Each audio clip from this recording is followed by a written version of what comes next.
Hi guys, it's Archie Luxury. Guys, I want to talk to you about David SW. David SW, David SW. Guys, if you are in America, if you are looking for a Rolex watch of your dreams, in fact, if you're looking for a contemporary modern wristwatch, I strongly advise you to look at David SW. Guys, don't play the dealer games. Don't bring in chocolates or Krispy Kremes for your dealer hoping to get a Rolex at retail. It's futile. Please, guys, save your dignity. Keep some pride. Go to David SW. I would highly recommend David SW, David SW. If you're in America and you're looking for a watch, go to David SW, David SW, David SW.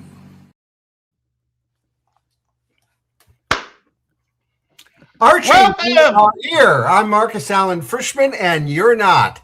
Pleased to be here. I don't know where my balloons are. I'm supposed to get balloons. Oh, there we go. A little confetti today. So, Archie, I thought today, we don't have to, but I thought today we could, our shows have turned into giving less good advice and just chit-chatting, but I thought we could cover what we both think is required to be a gentleman, at least in some part of the show. We have a whole hour to discuss all sorts of topics of architecture, poetry, or anything else. What are you eating there, Archie? Cashews, salted cashew. Oh, love cashews. Love cashews. So, Archie, somebody was asking me today at lunch about your potential move and said you agreed with me. You must take China off the list. And we also wonder why Thailand is not on the list and only Vietnam and maybe the Philippines and China are, unless we missed something in your explanation. China is not the bogey monster we all thought it was, you know. Well, it is in no. Well, first of all, I'm a big believer, and so is Donald Trump, in trade with China, supporting China. They're not the boogie monster, and neither is Russia. However, our friendly Democrats, they disagree. But from the non-political standpoint, I'm talking about just life in China might still be a boogeyman from what I read. It is communist red China. I think it should be off your list. But more importantly, why isn't Thailand on your list? I thought you like it there. Or you can just keep eating nuts, and I can just keep talking to myself, which I'm pretty good at anyway. The thing about China is that is the manufacturing powerhouse of the world. Thank you, Richard Nixon. Yeah, well, America's turning that around. We're getting a lot of manufacturing, billions and trillions, really, at this point. Marcus, that is absolute bullshit, because what will happen is as soon as there's a change in government, they will move all the manufacturing back to Mexico, back to China, back everywhere else. You would think so. That's the initial thought. But here's what we're talking about. Huge investments for 2 years now. They came in very fast, very sudden. Trump demanded. Let me explain it to you, Marcus. Oh, let me finish this one point. Trump demanded it all be brick and mortared, started within a year, and we're into this now 3 years. And it's trillions and trillions. And there's a long list of companies building factories. And these are massive factories. And the United States government, when they see revenue and investment, even the Democrats support it. So that's something that is bipartisan. There is no Democrat in the entire country that has opposed or resisted any of this investment except for the tariff component. And that is all designed to be temporary, even under Trump's public policy. Let me tell you something. Americans are like Australians. They like cheap consumer goods. if you manufactured an iPhone in America, it would be $10,000. Okay, because they just cannot get the economies of scale. They cannot get the labor, the unions on board. There are certain things that can never be built in America, but certain things can. And American government, by the way, is pretty wealthy. It provides incentives. It gives out money like it's going out of style. And both the Republicans and the Democrats do that. So it's a very... If the American government was a business, they'd have to declare bankruptcy. Well, no, most and the president would be arrested for reckless spending. Well, remember, it's the Congress that actually spends and allocates. The president can only spend what the Congress gives him. That's the rule. He can't spend a penny after about a year. Is Mr. Trump going to stand for the next election? Is he going to be?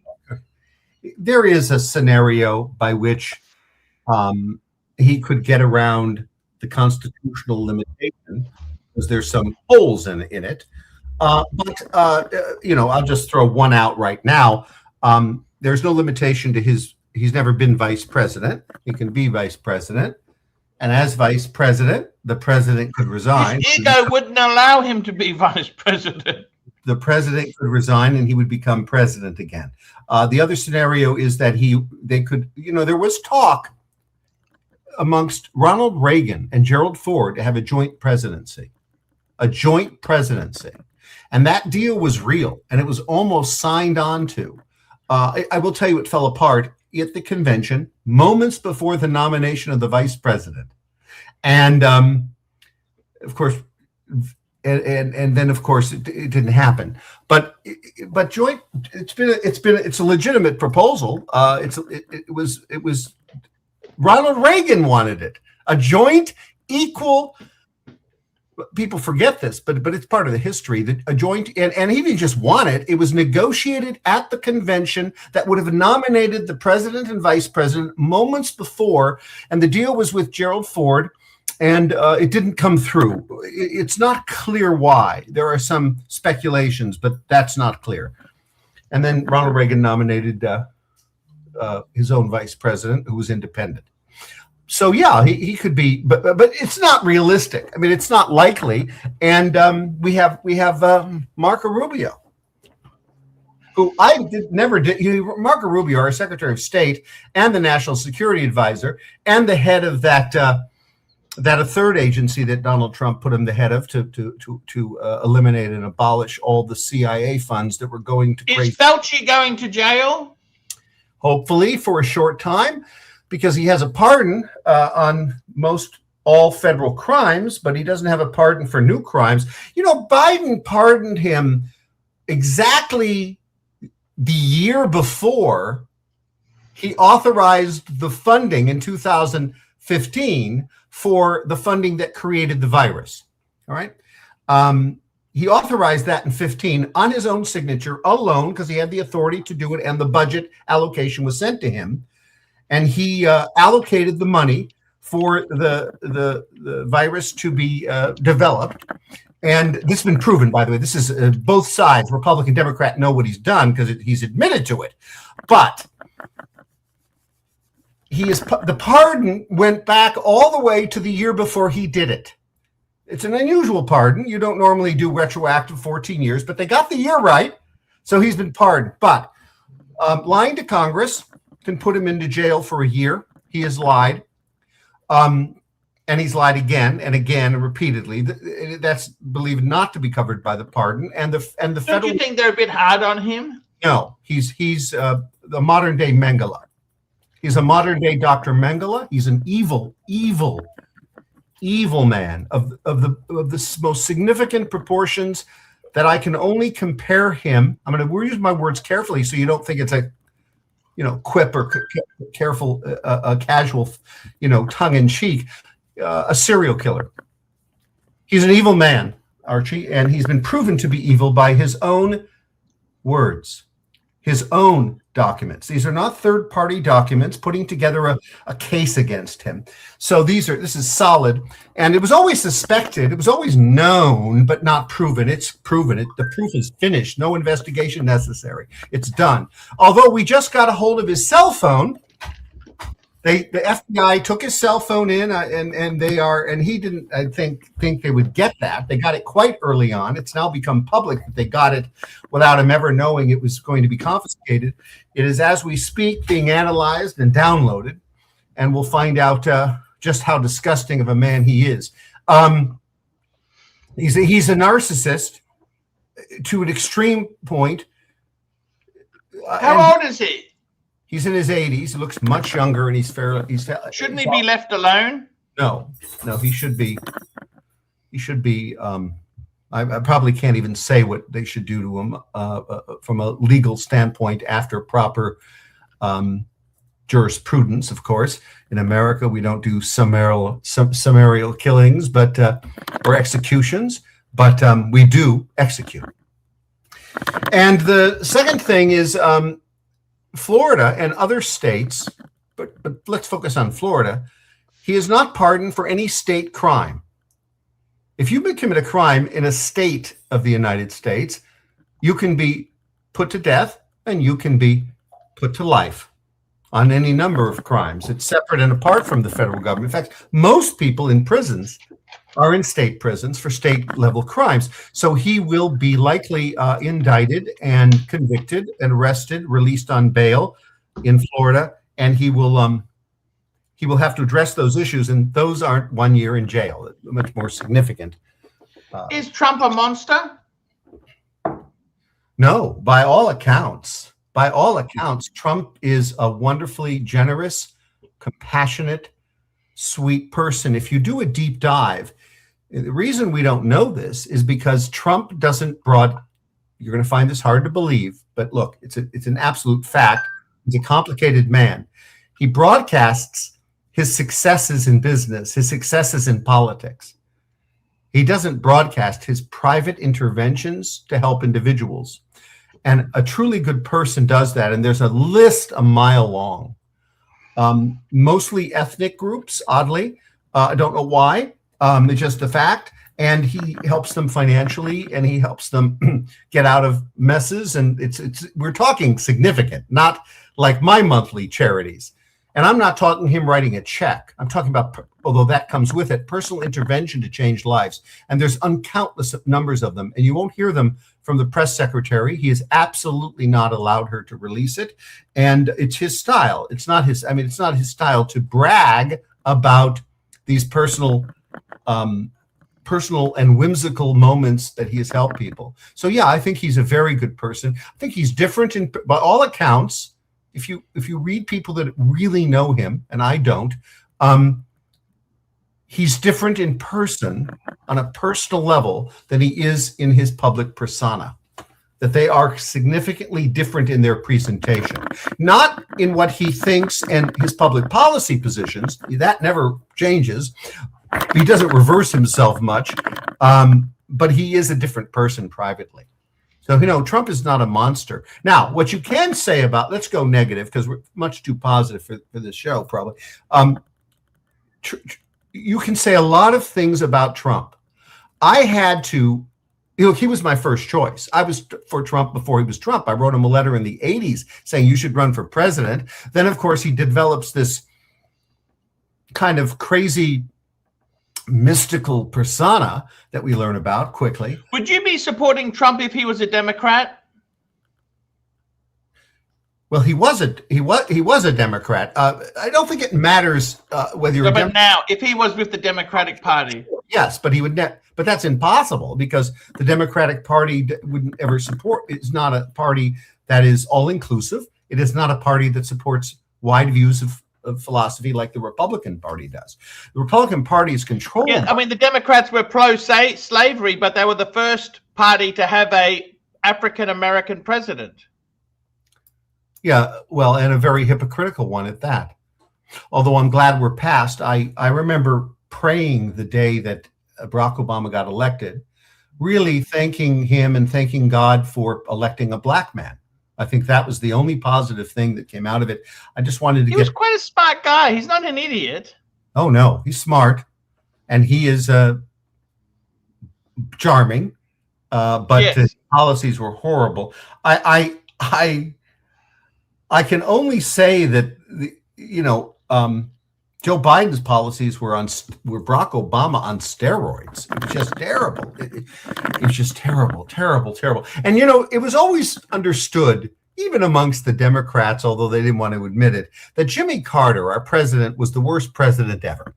And of course, Jimmy Carter accomplished He was a great statesman. He accomplished a great thing between Israel, Mohammad Begin, and Anwar Sadat. And by the way, a little side story, Mohammad Begin offered Sadat a state for the Palestinians, and they, of course, they turned it down.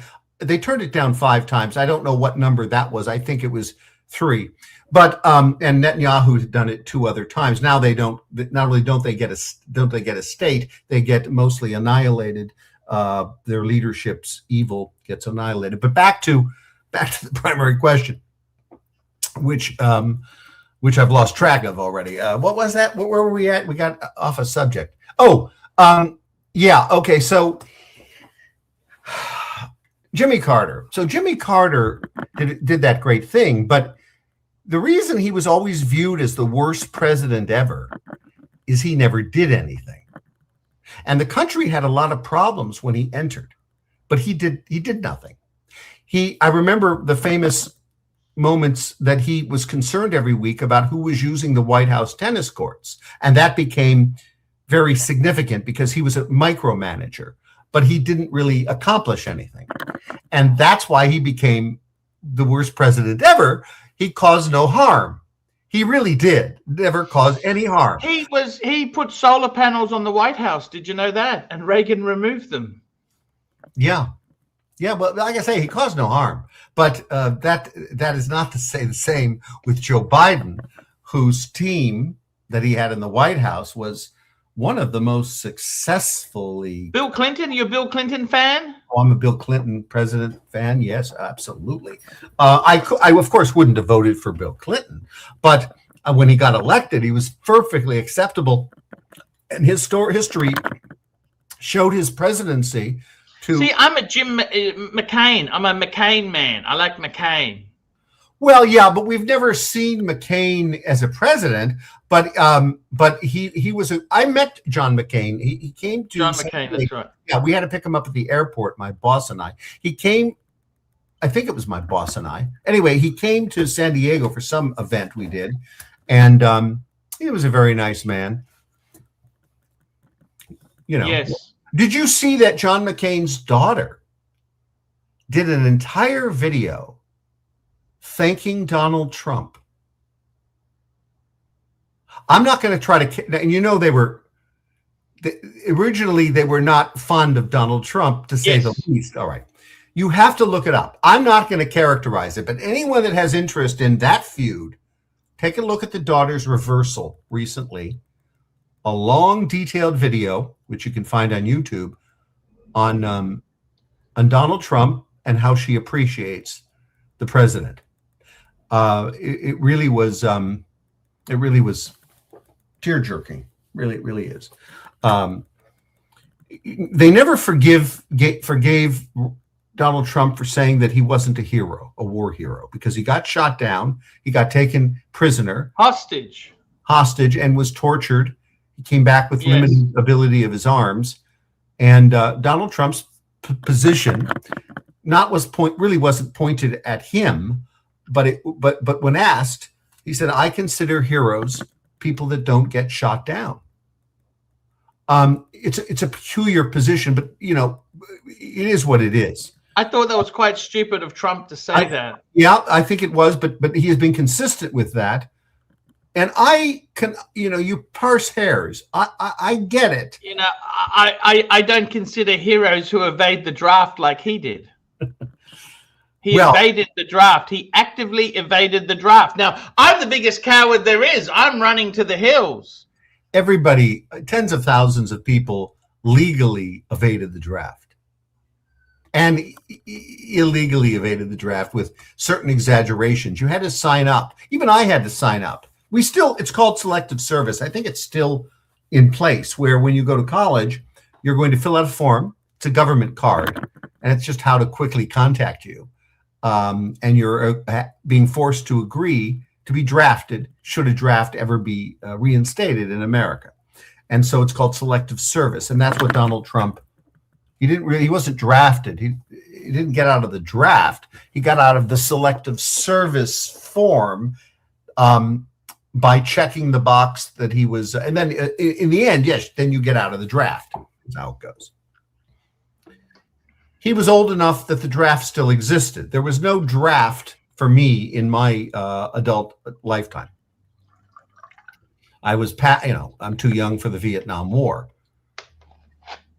That ended in the 70s. Donald Trump would have been able to go to Vietnam as I think he would have been an older Vietnam person. So you get out of it for age, and get out of it for very simple things.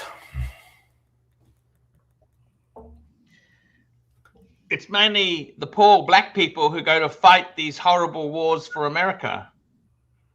Well, right now under Donald Trump, enlistment is at record highs. We've never had the record voluntary enlistment in our entire history, which is odd because enlistments rise if you check them during wars. We've only drafted a few times, but in most wars, we need some super chats. Yeah, where are you people? Super chats! And good old Jim Jones, 76-2X39, has a lot to say. But if he does his super chat, we might not want him to do a super chat because I'm taking a look at some of the messages. But we don't care about disagreement. We only care about hate. So good old Jim Jones is welcome here.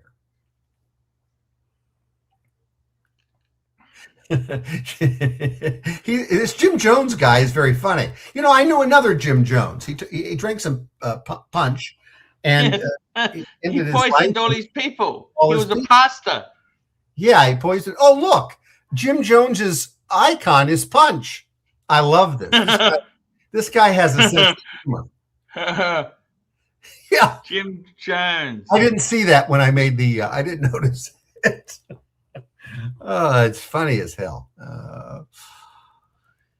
Well, Archie, we're back to, you didn't make clear why not Thailand. It's too expensive. They've got a currency that is a peg. It's a artificially controlled, manipulated currency, and things are too expensive. Okay, so the Philippines doesn't artificially control. Well, officially doesn't artificially control. It can do some manipulation, but Philippines is based on foreign investment. It highly controls their currency. Right now, the dollar is look it up. I don't know what it is today. It is fluctuating, but it's in the high 60s. And I've been to the Philippines. I've lived there 4 months a year since 2003, and it has always been 56 or less. And for at least a decade, 42, 43. It is, I believe, in the high 60s, and if it isn't, it was, and that's just a massive conversion rate in our favor. Not to mention, even if the conversion rate was equal in the Philippines, things are cheaper anyway. So you get the double whammy. You get the Philippines. I still don't have a list of suitable suitors to visit. You're still, here we go. Jim Jones, $2. I don't respect any government. Oh, that's the punch. Look at that. Yeah, he's got the punch. Well, I don't respect any government. I was a former government official at the highest levels in California, and I served. I've been. You got the badge, don't you? Yeah, I got the badge. I was a career political appointee. I've worked for congressmen, not senators, state senators. I worked in the legislature. I ran the largest agency in California. I worked for a council member. I worked for a county supervisor. I worked in Washington. Jim Jones, $2. No way I'm dying for Israel. No way I'm dying for Israel. Well, why would you? Well, we don't know where he lives. Where would you? A lot of Muslims die for Israel. A lot of Arabs die for Israel because Israel has them as citizens. So remember, also don't confuse Jewish Americans with Israelis. People are constantly doing that. All the hate that's administered against Israel all over the world, they seem to direct that hate against Jews. But oddly enough, Israel is Christians, Arabs, Muslims. They're even, the Supreme Court justices are Muslim. I mean, that's, there's Arabs serving the Knesset, which is the parliament there. The citizens are quite happy. I follow many YouTubes that follow around non-Jewish citizens of Israel, new and old. And there's no dissent. There's no dissent. They love Israel because they're treated properly. It's the only place in the Middle East that, and I'm not just talking about women, because you might say, oh, of course, the women, because the women are not treated properly in the Middle Eastern country, in the Muslim countries. In Israel, they are, but I'm talking about men and women.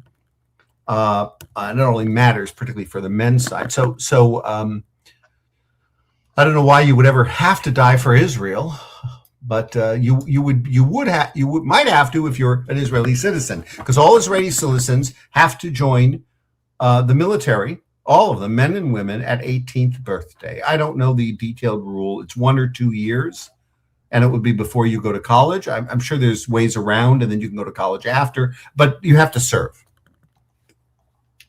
And we don't do that in America.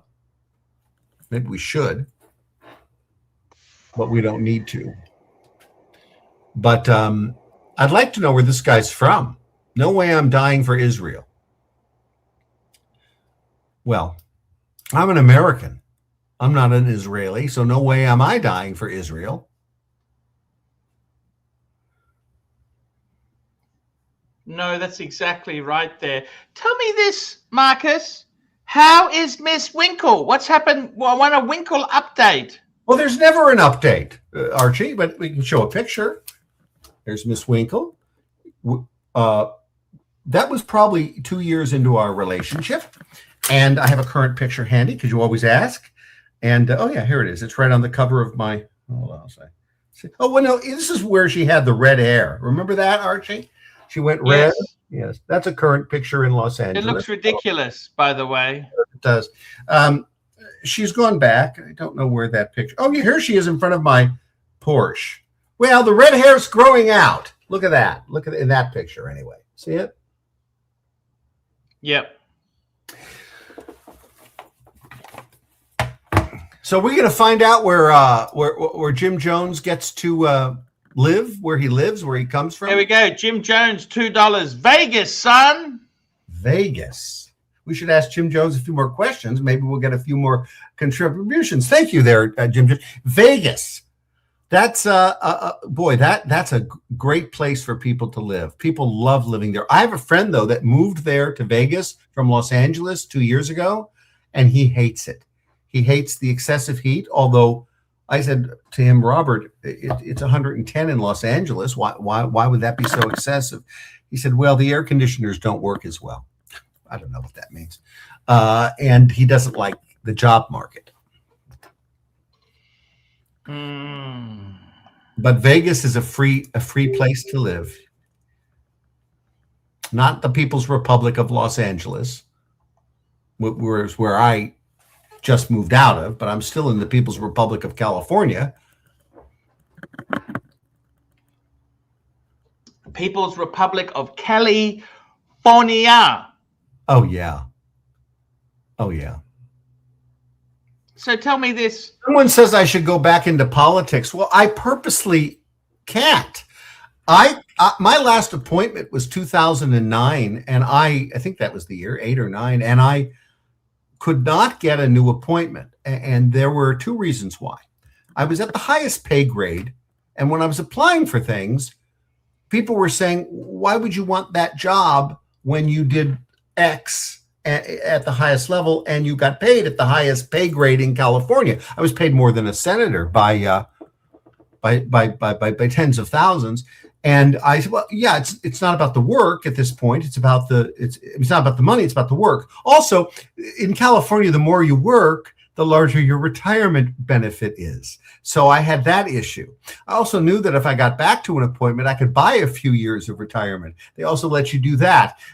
Under my program called Tier 1, if you bought a year of retirement before you retired, believe it or not, you can do that. It would cost $1,600. That $1,600 would give you almost $500 a month for life at age 55. So I bought a few years, but I didn't buy my maximum. And I wanted to get back to buy the 2 more years because it had a value. That would have been an additional $1,000 that increases exponentially and every year. And it would have likely been way more than $1,000 over time. And it would have cost me $3,200, something like that. And it was worth every penny because you get it paid back immediately at 55. And then super chat, Yankee Doodle, $2. Do you judge people by the wristwatch they wear? Absolutely. Well, I know Archie does, but let me say this. I will judge you badly if you wear a watch with a battery and don't have a good explanation. Now, I have a watch with a battery that I just put a battery in at Polycheck Jewelers for $45 in Calabasas, California last week. And I'm going to show it next week. It might take too long to get it out of the holding safe. But it depends what watch it is. But yes, I'm not fond of the batteries. But today I'm wearing what I've been wearing for a few weeks. The bluesy Submariner 18 karat gold. No, I don't judge people by anything except who they are, except their values and their way of being. That's huge to me. It is huge. Their values and the way they are, not what they drive or what their material items are. But I know Archie cares about. Look, everything in its context. If I see, and I've seen it, if I sit down and I'm with a top executive, I've been with president. I won't say what bank, but I was with the president of one of the largest banks in the freaking world. And in California, they had they need separate presidents, a Northern and a Southern California president. I'm sitting with the Southern California president, and the guy had I don't remember what it was, but it was the cheapest, ugliest watch you could. I said, a man like you, sir, needs a fine luxury watch. And I'll tell you one more watch story. So I had the chief of staff of the California governor. His name was Jim. He became my partner in my consulting business when I couldn't get a job back in politics, because the second reason I gave one was I was too qualified, paid too high. Nobody wanted to hire me. But there were limited positions because I was a Republican and we were converting to becoming a Democratic state. That conversion was just over a bit of time recently. And because Republicans held every position in California there was, every single one. When Schwarzenegger was governor, and after that. But back to my point, I could not get an appointment. I had to go into consulting, formed an attorney CPA lobbyist group, and he became the lobbyist, this guy, Jim. He was chief of staff of the California governor. He was a special assistant to our attorney general. He was the highest ranking staffer in the state Senate under David Roberti, who was the Senate leader in California for 10 years. And he was called President Pro Tem. So Jim was the chief of staff. He had an illustrious career. I had lunch with him last week. Jim was a great man, but he could not get another job in politics, and he joined me in consulting, and we began to make money together, among other things. And then we retired. So I can't get another job in politics. It doesn't happen, not in California anyway. And I did have an opportunity to run for Congress and win with the Speaker Kevin McCarthy's endorsement. But I was in the Philippines, and he didn't endorse me because I was traveling, I was told, and I waited all my life to run for Congress, and I lost the one opportunity. When I say opportunity, I'm not running and losing. People do that. There was one seat in my entire life that I could have won, and it was about 10 years ago, 8 years ago. And I could have outraised the man that won, and said he wouldn't last, and he's out of the office already. And I never was elected to that office. I didn't run. Are you bitter about that? I'm a little bitter that the Speaker of the House of Representatives, because he would anoint you, didn't do that because I was out of the country. I remember one of his people said, "Marcus, you were out of the country, and we didn't know you wanted it." Well, of course I wanted it. And they picked a nobody.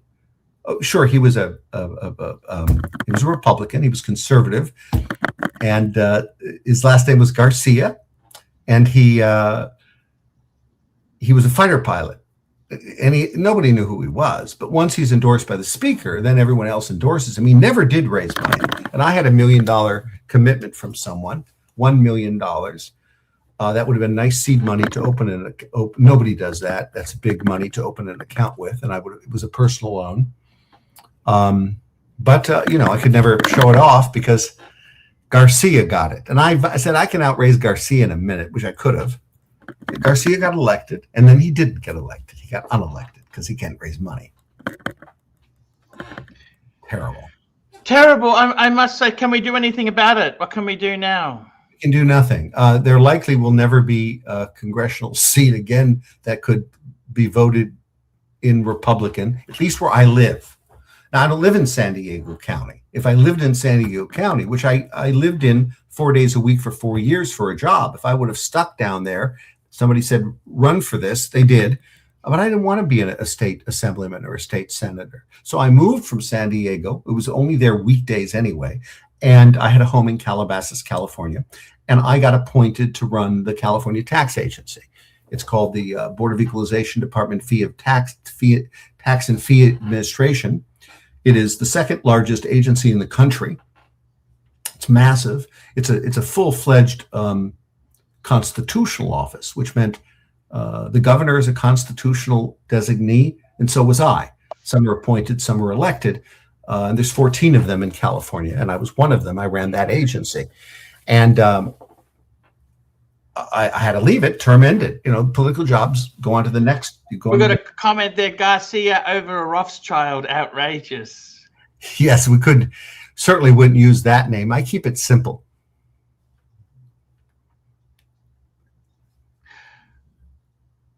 We've got some interesting comments there. We've got Dubsy wants to come on. Are you sure Dubsy wants to come on? Dubsy, we can have him on. He's a Filipino. He's a Filipino lover, this guy. Okay, sure. See if we can get him on. She's pretty Marcus. Oh, I see. He has a watch for a face. I always question people that don't put their real face on there. Well, that's what got me in trouble in TikTok, right? I used my real name and real face, and then they became real death threats, real credible death threats. That's why I got off TikTok, having 4 million followers, was monetized, and was quite big in 18 weeks. But you use your real name, and it's easier for people to issue credible death threats. So Tell me this, Marcus. Any good stuff on TV lately? What's good TV programs? Yes. So the best spy thriller, although it's not current. I think there was a current one last season, but it started in 2017, and last year they did a current one. Maybe it was even this year. It's called Tehran. Are you a Reddington fan? The Blacklist? Reddington? Yes, Raymond Reddington. That, with no, the Blacklist. The Blacklist. The Blacklist. I watch Landman. I watch Lioness. I watch CIA. I watch Marigold. What's her name? Marigold Needs Money. I forget the name. I watch. Dubsy's on. He wants to say hello to you, Marcus. Morning, Marcus. How are you, sir? Oh, haven't we? Can you show Dubsy your photo of Imelda and yourself? Oh, sure. It's right on my desk. I think I've seen it, Arch. I think Marcus has shown. Yes. She was my lunch mate after I was first honored in the Philippines for saving the economy. The president invited me to be honored, and I went to the Philippines, and it was my first or second trip where she was one of the greatest first ladies there ever was there, Dubsy. I loved her. We continue to have years. She's taken ill, and she's, I believe, in the Puritan, $2.80, Doubler VIP pass. Ask away there. Please ask away, Doubler. Yes, no, that's good. I think I have been on, and I've met Marcus before. I've been on, and I just wondered, how did you go? Did you find what I found the most oppressive? But I mean, I was in the province too a lot, provincial areas. Was the heat? Did the heat bother you that much? No, I love the heat, and remember, I live in Los Angeles, California. We go from 90 to 110 daily all summer, and at night we're at 80 degrees. And so the Philippines never reaches those temperatures. The humidity is more significant. It's more like Florida, but I loved the weather. And in fact, I only went in this, well, when I stopped serving as a government liaison to the Philippines, I went 4 months a year only in their summer, usually beginning in March to June, which is the hottest time, but no rain, and probably the least humid too. Yes. Yeah. Yeah. Monsoon season starts June, July, doesn't it? And runs through to November, December. I have typhoon or monsoon season. I have never experienced any significant storm in the Philippines in all of my visits. And for the first 5 years, I went 35-day allotments 3 to 4 times a year, and I staggered them. I remember being in the Philippines during Christmas. I would never go back on my own, but I had to go then. I remember being in the Philippines throughout the year. I never had a bad weather, a significantly bad, that would prevent me from getting into a taxi in the rain and driving across town. I never experienced it. But I remember just it was a typhoon that it came close to Manila, but it got rough one night, and the rest was just squally. But I remember the place we were staying in. I went down. I said to the wife, I said, I just want to go down and have a look at this outside, see what's happening. And I had a coffee in the coffee shop, and I looked out, and even the security guards had pulled inside. You know, the streets were just dead, basically dead. Like normally, it's hustling and bustling. You know, well, it was strange. When it does rain in the Philippines, again, mostly in the other parts of the year, when it does rain, certain parts of Manila shut down because everybody knows the old Manila Intramuros. I forget, is that north or south? I'm losing my direction. But nobody's on the roads. No. Yeah, no, except me. Look,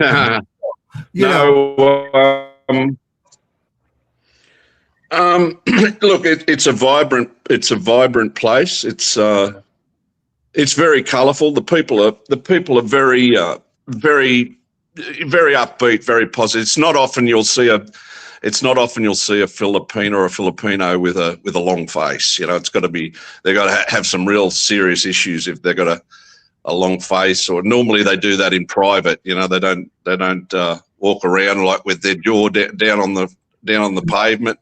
Oh, but you know, most of the time they're smiling. You know, they're smiling, aren't they, Marcus? They're always smiling, always happy. Yeah. But I know it's a dichotomy because they'll tell a complete stranger their problems and their dilemmas instantly, particularly a foreigner, because they're seeking maybe help.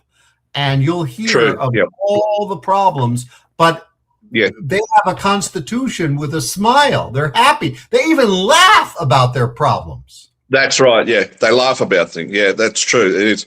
And I guess it's for us coming from Australia or the UK or America, like sometimes people, we find that a bit like, we think, oh, but then on the other, like that, whether you call it a sense of humor or not, I think it's just their disposition is that they seem, they've got their acceptance level of everything is very high. You know, they can accept if they're not financially. Tell me this, Doubler, how much money does a Filipino lady want to send back to her family every month? Depending on the circumstance, there are normally like I don't know about today, but we probably say a couple of $100 a month, but I'm talking about back in the 90s. So I don't know about a lot today. Of money, Dubby.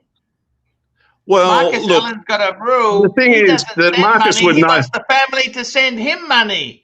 In Marcus true. Allen's case, the family sends him money. That's true, mate. But the thing is, when you marry a Filipino, you're marrying not only her, you're marrying into, you're being accepted into the family. And hold on a minute, let me interrupt you. That applies to all Filipinos, but the only time I'll call it this way, the only time it would be viewed as a problem for me is if they were a poor Filipino. Because yes, if they're a poor Filipino, the calls will start coming in to your woman. I've not dated poor Filipinos or been involved intimately with them in any way. I don't mean intimately with regard to sex. I mean intimately with regard to relationships of any sort with any poor Filipino. I've stayed away from it. I learned to within the first 6 months because I was being inundated. I was very high profile. So I was being inundated with all these requests for money. And that 6 months was my first. I was never that wasn't the case with me, Marcus. I was never. My wife at the time, she said, if you want to give, if you want to help, if it's from your heart, then that's okay. There was never any major demands put on me, Marcus. Oh, yeah. I'm talking about strangers. I'm talking about people I don't know or acquaintances. Oh, sure, right. The driver who took you from the beach to your hotel room. Maybe they picked you up and took you on a tricycle across to the other side of the island. You're going to get a text message asking for a cell phone. Oh, right. No, I'm talking. Look, I was there. It was pre cell phones and. What? Yeah. Where are you now? Sorry. Where are you now? I'm on the Gold Coast, southeast Queensland, Australia. What years were you in the Philippines? I think I asked you this last time, but I forgot. What years? 89, 90, 91, 90, 91, then 93, 94, 95, and 93, 94, 95. We didn't spend a lot of time in Manila. We were traveling back for Barrio Fiesta in the province. Let me ask you a question. Okay, so your experience in the Philippines might have been different. Let me ask you something. I learned a lot on my first 35 days there, certainly within the first 6 months. I learned a couple of things I never wanted to experience. I never wanted to experience being far from American food. And I don't mean Filipino food in a Filipino place made in an American way. I mean an American corporate restaurant. And I never wanted to be. I never wanted to experience not having hot water. I never wanted to experience spending the night anywhere that didn't have an air conditioner. Well, I'm an Aussie, Marcus. I'm like from the bush, mate. It didn't worry me. It didn't worry me whether I had the hot water or not. And I love the food. You know, I love. Could I take the heat? So I wondered. No, that's I like the. It's possibly a little better, but what I did was, I think this first or the second trip, I got like a camp shower where it had like a solar thing in it where you fill it with water and you put it out in the sun, and half an hour you've got a bag full of hot, and you hoist it up and just got the nozzle and you can stand. But I found it too hot. It was boiling hot. So I just and I filled it with cold water, you know. But the biggest thing and I was very, and this is their forgiving nature, you know. I think because, you know, my wife at the time, her family, they were not really, you know, wealthy, but her father had a stroke, and I think she was like, she said to me, "Oh, you might look down on me if we go to look where my father's house. You might not like it." And I said, "Hey, I don't judge, you know. I don't judge I'm not like that." And, you know, that's why I was sort of. Where is this woman now? She's still on the Gold Coast, Marcus. She's down a bit further south, but we don't have a lot to do with each other anymore. It's just the way, sort of. Look, you, I suppose, and this is one of the biggest things I regret, I think, was after we met, and I came back to Australia. Once we had to do all the rubbish, NBI clearance and the health checks and all of that rubbish, and get the passport, which was an ordeal in itself. And then she followed me, and then she became terribly homesick, which they do.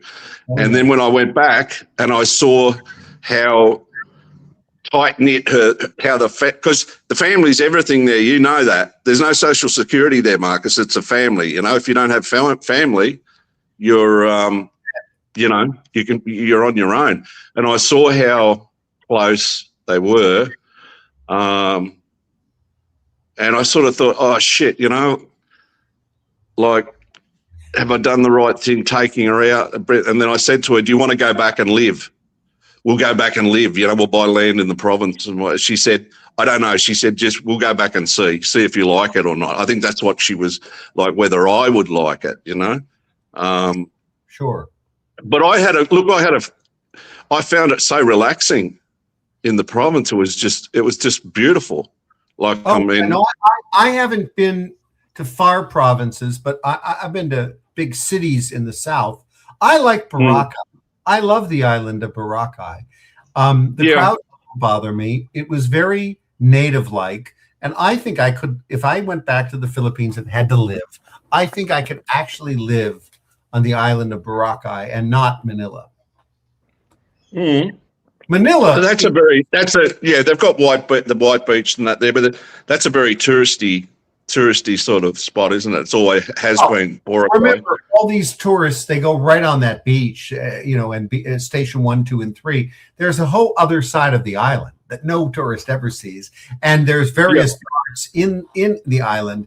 You know, you're never going to see it. I wouldn't live on the water in Boracay. You're right, but that island, you can walk from one side to the other in 30 minutes, and that's enough to give you some privacy. Believe it, there's some dynamics to it that I think are very nice for as a resident. I've been there 64 times. I mean, I must like it. Okay. Oh well, you've been there a lot long. You've been there more times than me. Boracay 64. Philippines more than that, but Boracay. Oh, I don't know why I love it. You know, I went to Palawan. It's beautiful. Not my style. Now there's way many tourists. In fact, there's only tourists there. And I went to Cebu, and I thought, have you been to Mindoro, the island of Mindoro, Porto Galera? Never been there. No, that's nice. We went down there. Yeah, we went down there for a bit. But the island of Boracay gets a lot of Chinese, Koreans, Filipinos, and very few Westerners in a big numeric way. The Westerners. See, when what I'm saying is, when we went back, our oldest son was born. He was 3, I think, 2.5 or 3. Oh, you had a son with her? Yeah, two boys. Two, How long were you together? We were together about 8 years. 8 years, Marcus. And yeah, so he was like a baby, not like toddler, you know, but they were very protective of him, the family. Her sisters were like, wow, like, you know, he was big. He was blue ribbon baby. That's what, blue ribbon baby, they said. Where are the kids now? In Australia or in? No, they were still with their mum. They're young. They're men now. The oldest is 35, Marcus, and the youngest just turned 30. Yeah. So, but yeah, I was glad to get out of Manila, you know, because of the, well, then it was the diesel, you know, with the jeepneys and that, the maybe it's different now with the motor vehicles, and maybe they're gone electric. They're not gone electric. No, well, yeah, I liked the fresh air of the province. You know, it was nice and relaxing. But like I said, they treated him like royalty, like it was, wow, you know, blue ribbon baby. And you know, when I was in a remote location, I always felt the air was worse. I always felt it was smoky. I was smelling barbecue, right? You know that smell? And the cooking. You always smell that. You'll always smell that in the rural, like, right. Yeah, there's always that cooking, and I loved that. I loved it. It's a great smell for some reason. I don't know. I got the point, Mike, because she said like a fiesta, barrio fiesta is like anywhere in the place, like not anywhere. She said you know like I had to go from one place to another to like for like dinners, you know, formal, like if they had like me, there was like I was like, you know, they would like, look out, you know, he's what's the name's husband, you know, and that was sort of safe. Did you ever feel unsafe there? No, never, mate, never.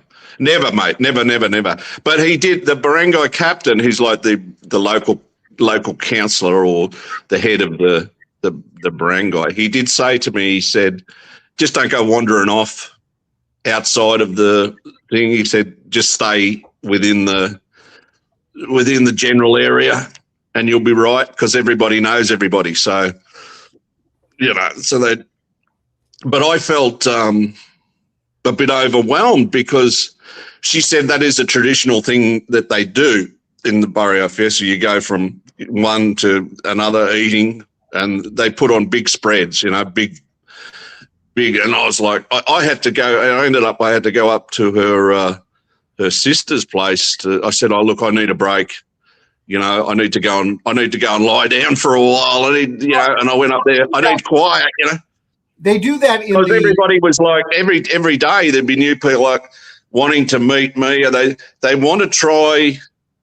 They like English is not the first. They do speak English. You know, they're taught English, but it's not spoken as much unless they have to for work or whatever. But every day I'd have the guys around, you know, wanting to talk, wanting to chat, wanting to speak English. A lot they couldn't understand me because I'm Aussie. So it's a different twang of English to what they're used to, like the American. I think that their curriculum is the American style. But I never felt unsafe. Even in Manila, I never felt unsafe. But then again, I hung out mainly around the expat areas. You know, I never really. A couple of times I went to, I stayed with a gentleman there who I got to know. And we went to a couple of restaurants. He had a friend who had a Mercedes, and he picked us up in the Mercedes. We went to Forbes Park? Is it Forbes Park? Forbes Park. Forbes Park. Yeah, Forbes Park. And people that don't know about Forbes Park, Forbes Park is like it's like a gated community, like very secure, but very well-to-do places in Forbes Park. All the wealthiest billionaires live there. The billionaire Philippines and the wealthiest 1% Forbes Park. Yeah, this gentleman, he had a place in Forbes Park. He was a friend of this guy. that A I'd house in met. Forest Park will cost you right now about 60 million pesos. So figure 20,000 for every million, and you'll get a palatial, massive home. Yep.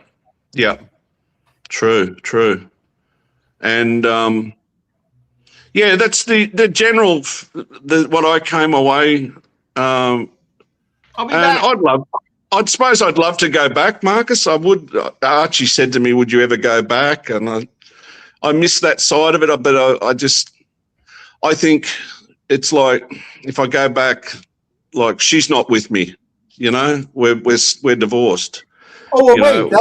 That's why I didn't ever go. I went to the Philippines single after getting out of a 14-year relationship, and I had to go for work. I didn't want to go, and within a couple of weeks, I met a lovely girl named Tessa. I got involved with her for about 4 years. I won't take you through that story, but the point is, many years pass. I've always been in a committed relationship. One for 8 years, 4 years, 4 years, 3.5 years. Am I up to 8 years yet? And 19 years. And I was only single for, I don't know, not a month or two or whatever in all of those years. And I had a ticket to go back, but I didn't go back. And I still have that ticket. It's a lifetime ticket. I keep renewing on airlines. But the reason, same as you, I realized, wait a second, I have never gone to the Philippines single. I've always been in a relationship since I left the Philippines the first time. Okay. And I was convinced, and my girlfriend had come to Los Angeles, where I'm at, on her own visa for a job. And then she's in Florida. I've transferred, she was convinced to go to Florida, and we have an open relationship nonetheless anyway, because it's, That's the one you showed, the picture you showed before of. It's my living girlfriend. She looks very pretty. She's pretty, 5 years, and then the rest totally almost 10 years. But she has. What's her name? Or you don't have to give her name, but Miss Winkle or Miss Winkle, and she has to get through some things before she finishes dental school. And the plan was she would support me because I'm entering retirement. I hadn't at the time, and I had to actually retired until this year. So it's part of the plan. But I'm not going to, despite the positive nature of our relationship and how positive it's been, I'm not going to count on her because I take things one day at a time. I met her. We fell in love. We lived together 5 years. She said, "I'll marry you when I graduate college and go to dental school." And I said, "Okay, and I'm going to pay for that dental school." Well, she came to me at graduation and said, "Math, my father's going to take care of the dental school, and I'm afraid to go to dental school in America, so I'm going to do it here." And that's when I broke with her. And I said, I can't continue this. You promised me. I waited 4 years. She said, "I'll marry you here in the Philippines." I said, "No, I'm not going to marry you in the Philippines. You have to." And I'm not. You come on. And she had a visa. You come to America. Well, I got married there, Marcus. I got married there. I didn't want to do that. I mean, I told her. I also wouldn't let her. I used an agent, like a town agent, who knew. He knew the city hall, and we just did like not a full like. The weddings there, you can go all out. You can have 1,000 people at the weddings. It's like we just did a civil ceremony. A civil, and her sister was there. Her sister came from the province, and the rules are different now. The rules are different. Did you have to pay Sinsot? Did you pay Sinsot there, Dubsy? What's that, mate? Did you have to pay a Sinsot, a dowry? No,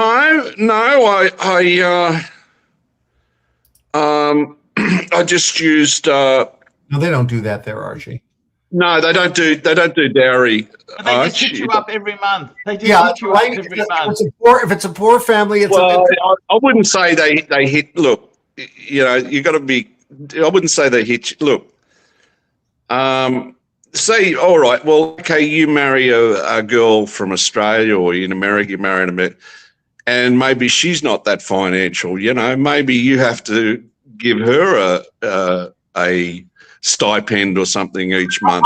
Archie, here's the truth. If you're going to marry, I'm not going to editorialize it. If you're going to marry a poor family girl in the Philippines, you're going to be supporting her, you're going to be supporting her family, and that's just how it goes. And you'll have a choice if you want to do that. I never did, so I made sure I never supported her family. They had their own houses, you know, her brothers and her two young. Yeah, there's exceptions to this rule of the poor, but that's province. I'm talking province. You know, comfortability, comfortable, Marcus. Not city, not like Manila. I'm not talking. They weren't Forbes Park. Definitely not Forbes Park, but you know, and I liked that because when we met, she told me about herself, told me about her family, her father. You know, he'd had a stroke, and she was trying to help him. You should have gone for that Hong Kong girl, Dubsy. You think so, mate? Yeah. You think so? I should bring that picture up to Marcus. I don't know where I've got where that picture is. That one of, Arch. Look. Let me ask one question. So you had two children. You had a good relationship. What was the cause of the separation? What went wrong? Wrong. Yeah. Oh, mate. You're looking at him here on the screen. Look, Marcus. A gentleman I knew once. He said. I said to him. I said, "Oh, we're getting married." He said, "What? Are you joking?" He said, "You're like I was only young." He said, "Mate, you're hot property around here. They all want you. You know, like, what are you doing?" And I said, "Well, I want to settle down. You know, I want to settle down and have a family." And he said, "Look, mate, you take the girl out of there and take her to Australia. You could just in 5 years' time, you're just going to end up with an Australian Filipina." So, and look, that's what happened. Well, in a roundabout sort of way, yes. But I tried to steer her in the direction of people I thought here that were nice, who were guys that were married to Filipinas, and then I was sort of gazumped or back, like, because they talk, and a few were like, they ended up not really helping the situation. You know what I mean? And then if you say to them, "Oh, be careful of this one, be careful of that one," just, my mother played a big part in my marriage in the early days. Because I only have one sister, and I said to my mother, "Oh, well, you've got another daughter now," and they were very close. She was very close to my sister, my older sister.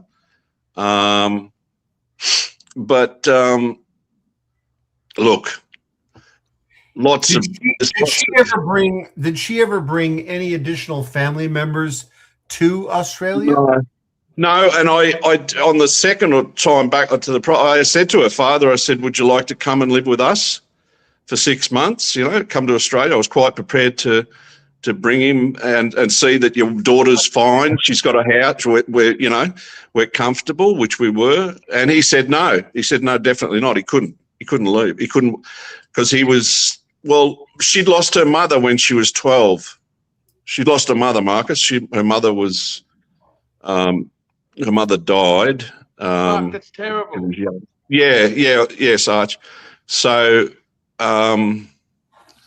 her older sisters, and her father was like, he was the matriarch, and then he was a fisherman guy, but he had a stroke, and so their lives are not easy, as you would understand, Marcus. Their life isn't easy there, but like you said, that happy disposition that they have. The poor Filipinos, the males and the females, have strokes. They can't afford the blood pressure medication. That's true. Yeah. Yes. I have donated money to Filipinos to buy medication. I brag about how I've never done anything to help anybody in the Philippines, because as though it's a moment of accomplishment. But I've done a couple of things, and medicine is one of them, because they can't, and it's cheap, but it's not cheap for them. It's not cheap for poor Filipinos. So there's often that's the thing that people don't understand. Like if we're in Australia or in America, the thing is there. Sorry to interrupt, but I just explained that when you say you present at a hospital, if you're ill or whatever, you present a family member or whatever at the hospital. Okay, that's fine. You can go in and they will, but you have to buy the medication. The doctor will write something that the patient needs, and then you have to go out to the pharmacy or whatever. You have to buy it. Like there's no pharmaceutical benefits for scheme like that. You have to buy it. Nobody in the Philippines, rich or poor, can get a procedure without payment in advance or a percentage. Here's what they do. The poor people have to pay it all in advance, and the rich people will pay a quarter or a half in advance, good faith. And you can't leave the hospital. They'll bring a guard to your door. You'll be escorted to the payment center. I experienced that with a simple food poisoning of my girlfriend. I brought her into the most prestigious hospital in Manila instead of the public hospital, as they call them.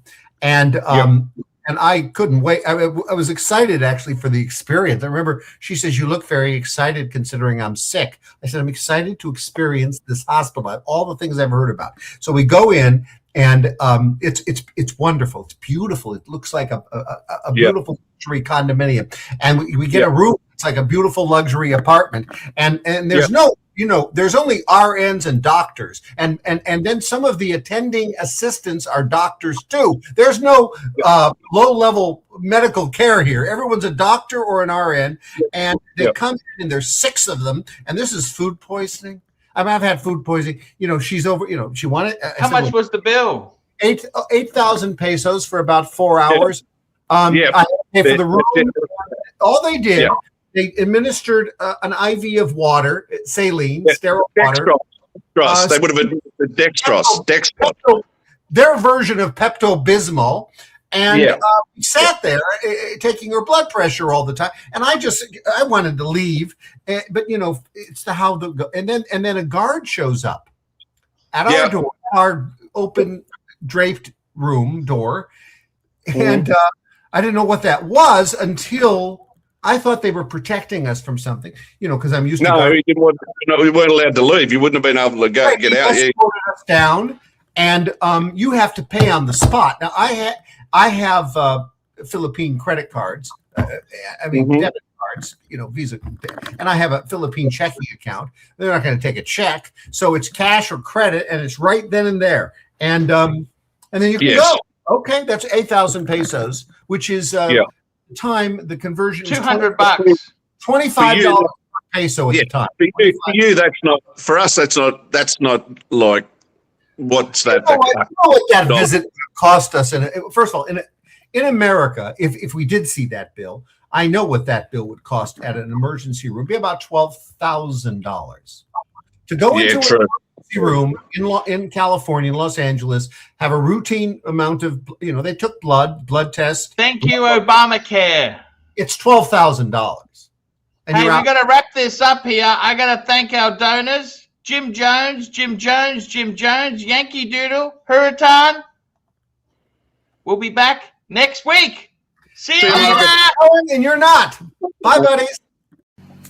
Hi, guys. It's Archie Luxury. Guys, I want to talk to you about David SW. Guys, if you are in America, if you are looking for a Rolex watch of your dreams, in fact, if you're looking for a contemporary modern wristwatch, I strongly advise you to look at David SW. Guys, don't play the dealer games. Don't bring in chocolates or Krispy Kremes for your dealer, hoping to get a Rolex at retail. It's futile. Please, guys, save your dignity. Keep some pride. Go to David SW.